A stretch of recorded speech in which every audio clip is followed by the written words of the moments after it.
What is going on today, guys? I hope you all are having a wonderful day. Now, if you guys remember, a couple days ago, I took my car to the racetrack for the very first time and finally got some track experience.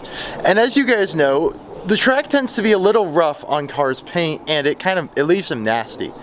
And you might remember from that video, somebody kind of blew up on my car. Yeah, somebody blew up all over my car and they showered the front of it with crap, and I tried to get it off as much as possible. And the side of it got hit with a bunch of sticky stuff, and it left it a mess. Not to mention, it rained for like 3 days after I got off the track, and so my car has just got like thoroughly soaked and disgusting. So today, we're gonna be washing it. So in the past, what I've done is I've kind of just washed the car and put some music over it, and that's it. But today I'm gonna be going in depth into each step for the most part. Not like super in depth, I'm gonna save that for another video. But I'm gonna be telling you what I'm doing and why I'm doing it. But before we get into that, I just wanna take 20 seconds of you guys' time and just ask for you guys to check down below. Make sure that you guys are subscribed, because it really means a lot to me. I am so close to being monetized so I can get paid to do stuff to the car. And I know you guys want to see me do more stuff to the car, so that just makes it easier. So please make sure you're subscribed, ring the little bell next to it so you get notified of new uploads, leave a little like if you enjoy the video. Now, kick back, relax, enjoy the video. Now I want to start off and just go around the car and show y'all everything that's all nasty on it. Starting up here in the front, you can see some leftovers of whatever got smacked onto it. Dead bug. Bird pooed up there, and I kind of cleaned it off, but not great. I didn't want it to eat away at the stripe. Brake dust. So much brake dust. There is all of that stuff down there, and you can just see how kind of dirty it is along the side. See? Continuing around, what else we got? What else we got? Up here, looks clean until you focus, and then you realize it's not clean at all. Same thing all around. I have a bunch of iron deposits on the back from my brakes, and also kind of just deposited dirt. That's all on the inside. I have no, oh, there you go, there you can see it in my reflection. No clue what that is, but that's just disgusting. And again, brake dust.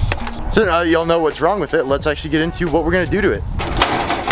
For today's detail, I'm going to need the Mega Foam, my buckets, and my foam cannon that's in there, my wheel brushes, my wheel cleaner and my tire rubber cleaner, my glass cleaner, tire shine, other iron remover because I'm just trying to use the last of this, clay bars, the H2O guard and gloss, and the bug remover.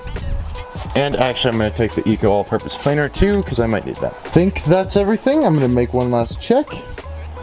Yep, that's everything.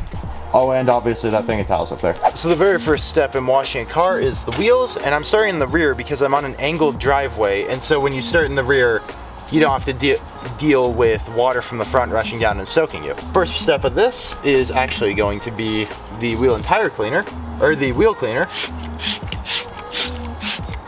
Just get it nice and thoroughly soaked, let it do its job eating away at the iron deposits from the brake dust, and then you spray the tire cleaner.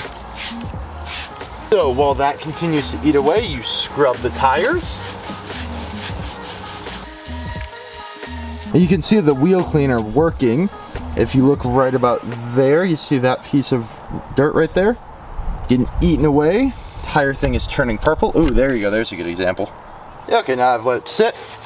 Scrub just to get it spread out a little bit more. Now ideally on wheels this dirty, you'd actually have a dedicated wheel bucket that you can use to rinse these brushes in between wheels. I unfortunately do not have one of those because I just haven't been able to buy one. There you go, you can see, if you look here on the ground, that color is all just crap coming off this. Next, we're gonna take the detail brush, get inside your lugs, because they like to actually harbor dust. Get up inside every single spoke as well as you can. And around the outside, of course, too. And now let's spray it down.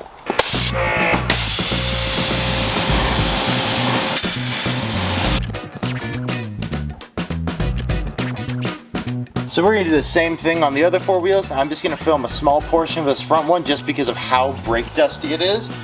I want to give y'all a good before and after.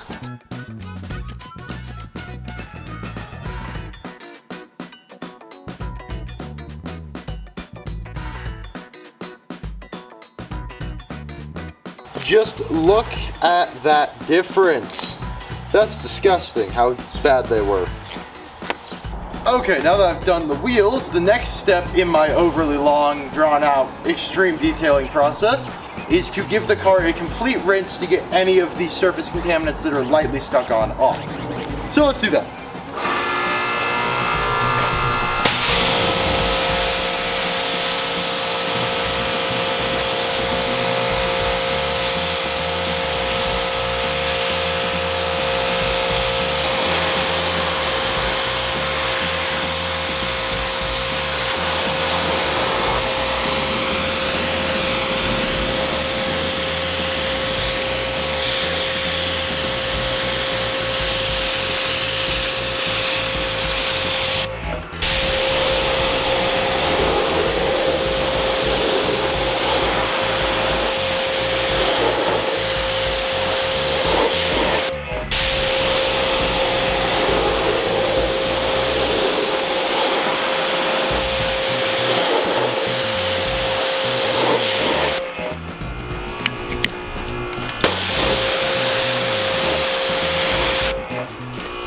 Okay, now that the pre-rinse is done, here comes everybody's favorite part, the foam bath. And now I take the foam cannon, take the top off, turn on the pressure washer, and fill it with water. So I've learned the dilution for me is take this up to just below the neck. So, yeah, right about there, that might be a little low. And then fill it to the neck with mega foam. Yeah, or just 5 big squirts, whichever is more. Put this back on and screw it, and then shake it up. Let's connect it. Let's get to foaming.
So I do my foam baths a little bit different than the rest because I basically foam the car, let it drip off because it drags all the heavy particulates down, and then I rinse it and foam it again before I even think about scrubbing the car. So as you can see, it's kind of been sitting for about 10 minutes. The foam's mostly dragged off. So let's rinse it off and do a second foam bath.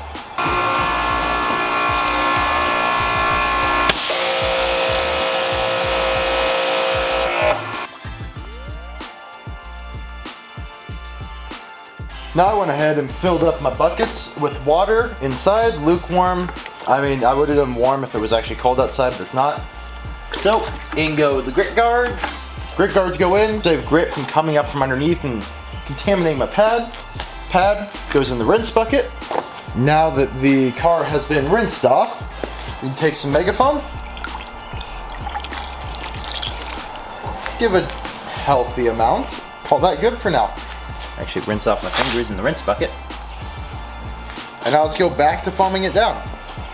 Now I've taken recently to foaming section by section instead of doing the whole car because I noticed the foam just drags off too quickly for me to get a good wash. So let's do the hood.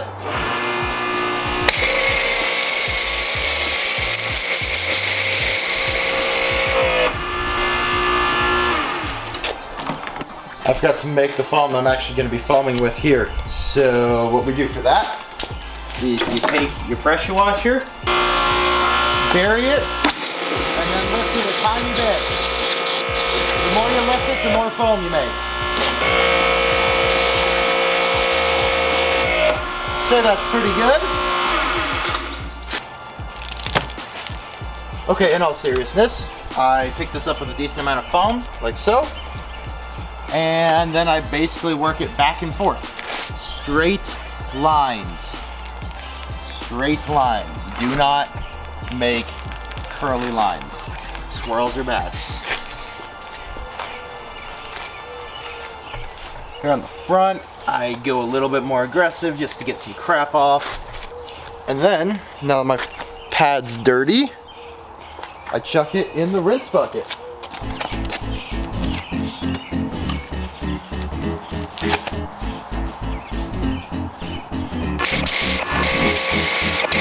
Take the buckets with me. I always keep the wash bucket closer to the car than the rinse bucket. So, start with the top. You don't want to drag contaminants up. Once again, straight lines. On the glass, you don't really have to be as critical with the straight line bit. But on the black bit especially, you have to. There's the mirrors. Then, rinse it off once again. Now when I'm rinsing, I'm basically just dragging the pad across the, that's what I'm looking for, across the grate guard.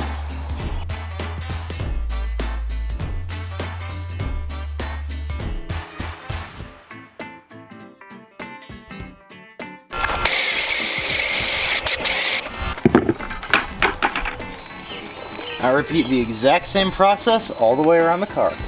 So I'm just gonna start speeding through it now because I'm pretty sure y'all are getting bored.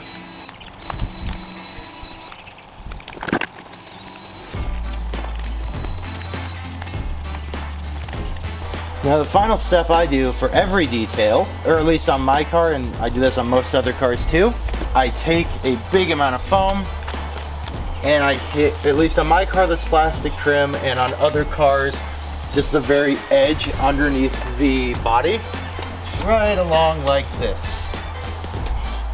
Now I do this last because it almost always results in the pad becoming disgusting. As you can see, it's kind of black now, and you have to blow out the pad at that point and rinse it out with water, and I don't want to do that in the middle of a detail. Rinse high to low like always. Yeah.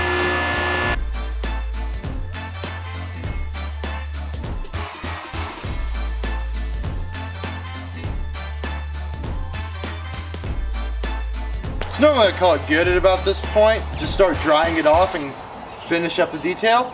But this time we're going to be clay barring and doing iron remover. And iron remover likes a dry surface because it doesn't dilute it. So I'm going to go fire up the air compressor and blow dry off as much of this as I can just so I can get a better surface for the iron remover to work on. And then we can clay bar it.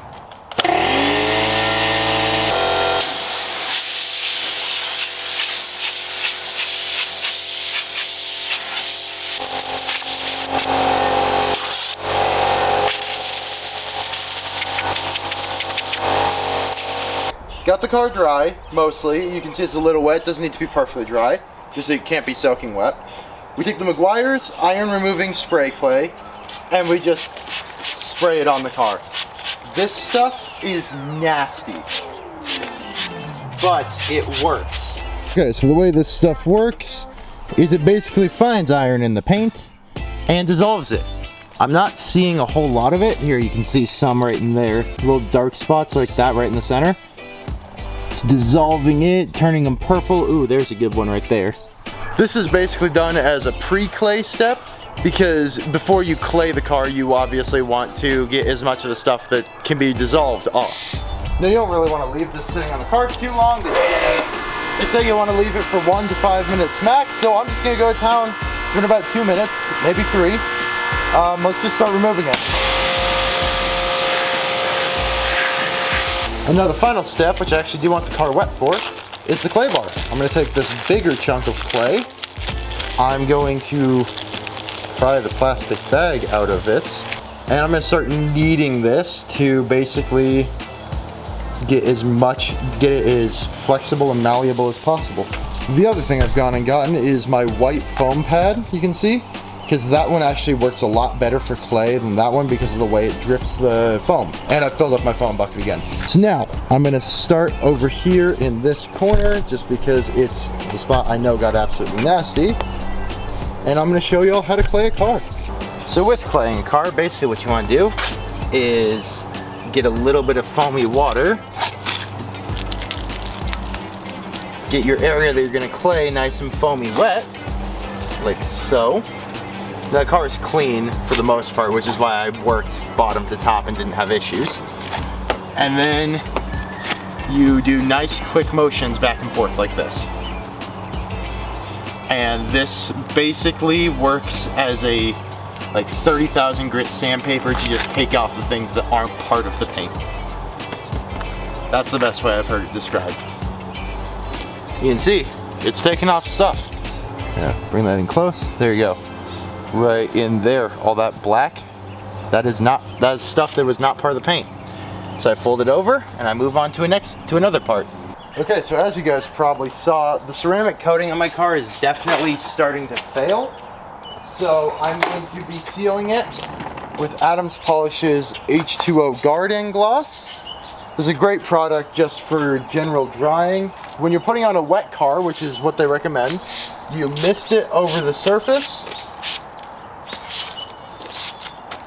Take one towel, fold it into quarters, and spread it with the towel. And you work panel by panel on this. You take one towel and you spread it. The only thing I don't like about this is that it does wreak havoc on my stripes and causes them to look really funky. So I take a second towel and I buff it off. Make it nice and shiny. And there you have it, ladies and gentlemen.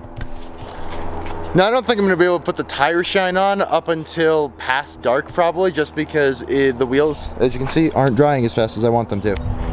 So I think I'm just gonna have to wrap it here. I hope y'all enjoyed the video. If you did, please make sure to like, comment, subscribe. Stick around for in the future when I re-ceramic coat and paint correct my car, because yeah, it really needs that. But until next time, goodbye.